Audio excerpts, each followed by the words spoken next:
When I started my ATM business, I approached maintenance the same way new owners do. I waited for something to break, then scrambled to fix it. That strategy cost me thousands in emergency service calls, lost transaction revenue, and nearly lost me 2 valuable locations in my first year. Today, with over 100 plus ATMs in my fleet, my maintenance costs are down 65%, my revenue is up, and my transactions are up. And I haven't had a major failure in over 14 months. The difference is a preventative maintenance schedule that I developed through painful trial and error after scaling beyond just a few machines. I'm going to show you exactly how my approach to ATM maintenance schedule evolved as my business grew, and its specific protocols that have transformed my operation from crisis management to smooth transition efficiency. When you just have 1 or 2 ATMs, it's easy to just play it by ear, and if a service call arrives, then you rush out to the service call. The challenge is when you get multiple ATMs, in this case over 100 ATMs, it becomes very challenging. You're always chasing your tail and you're not doing things progressive or preventative. So what I like to say is,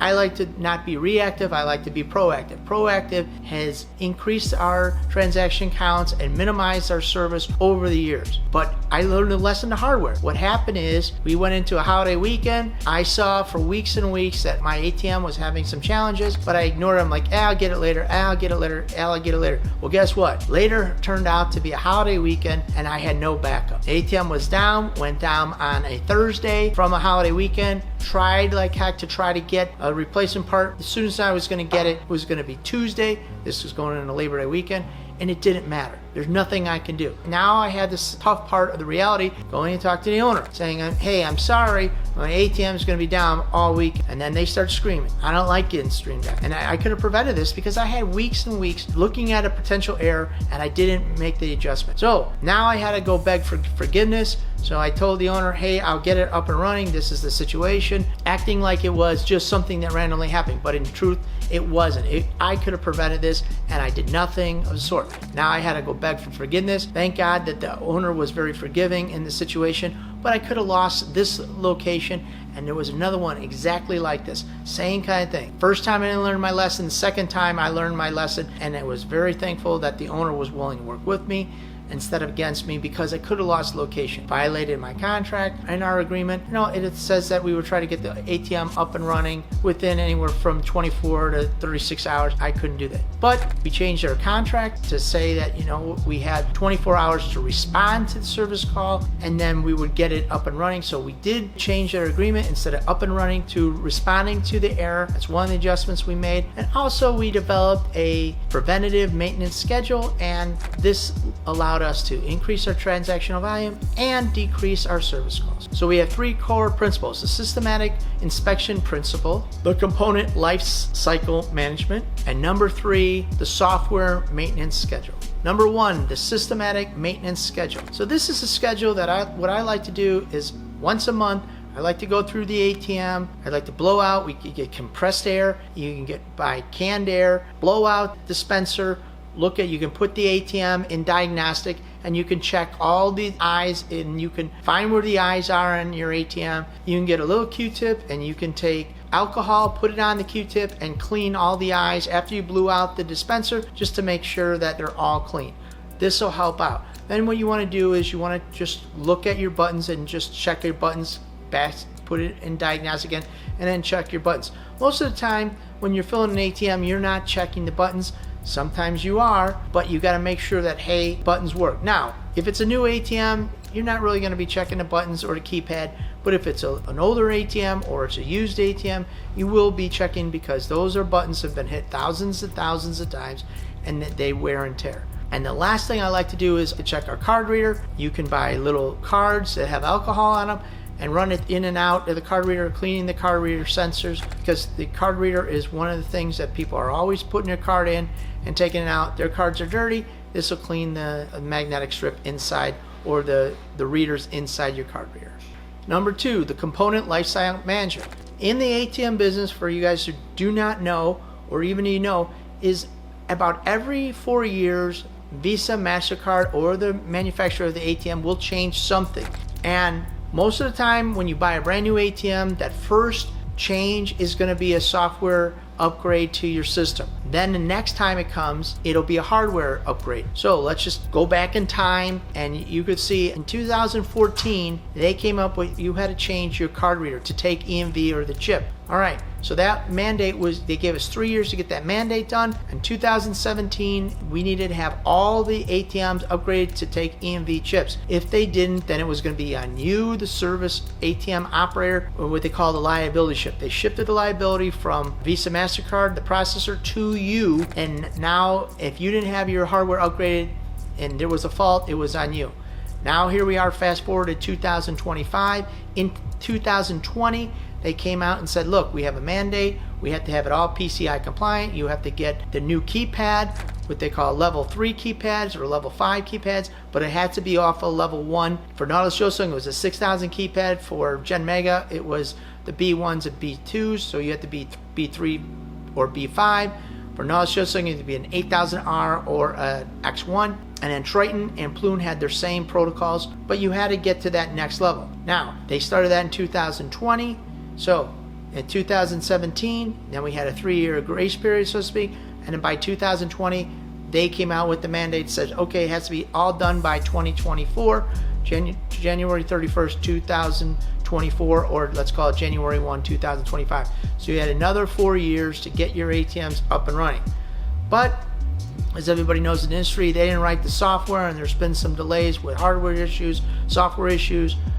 So most people are doing that whole protocol in 2024 and now again in 2025 to get their ATMs compliant.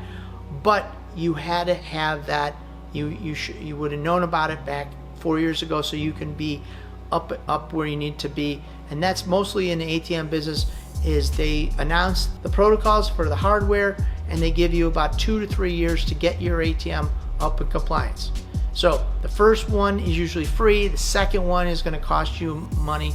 And then if you decide to stay on board, the third one is going to cost you even more money. So what you want to do is you probably have a life cycle of your ATM somewhere between 5 and 10 years, and you retire your ATM. If you want to stay on board, we do have ATMs that other ATM operators in the field are operating. The ATM is over 15 years old, but it's still operating, but they choose to make that initial hardware upgrade over and over and over again, somewhere between $200 and as much as $600. They will make the decision. Do I want to invest in that $600, or do I want to scrap it and go new? That'll be a choice you can do. If you want to keep investing, your ATM will last anywhere from 12 to 20 years. If you want to pull the plug or pull the pin at some time, then you'll make that decision when the time is right for your company. And number 3 is the software schedule. We like to upgrade our software every June and January. So here at PDQ, we test the software. When a new software comes out, we're always testing it. Is that new software something that we want to implement? Because we're going to recommend that software to you to say, hey, this is the latest greatest, this is the problems it solves, this is why you want to update it. But lately, some of the software for the last year has not worked with all the generations of the ATMs. So if you had an 1800 SE, it might not have worked. Or you had a Halo 1, it might not have worked. Or if you had a Halo 2 with this kind of keypad, it might not work, and it might have caused you other challenges. So what we do is we test the software out to make sure that it works on all the different series of ATMs, and if it does, then we recommend that ATM software to you. Now, I always recommend to have the latest greatest software on it, because the software comes out to fix bugs and challenges that you experience in the street or on the street for your ATM. But sometimes those software upgrades cause other problems because they're upgrading maybe the latest greatest, maybe like a Halo 2, and you have an 1800. How does that affect the 1800? That was of generation 2 generations ago. So we want to know, how does that affect that? Is it negative effect, or is it a positive effect? So we test it.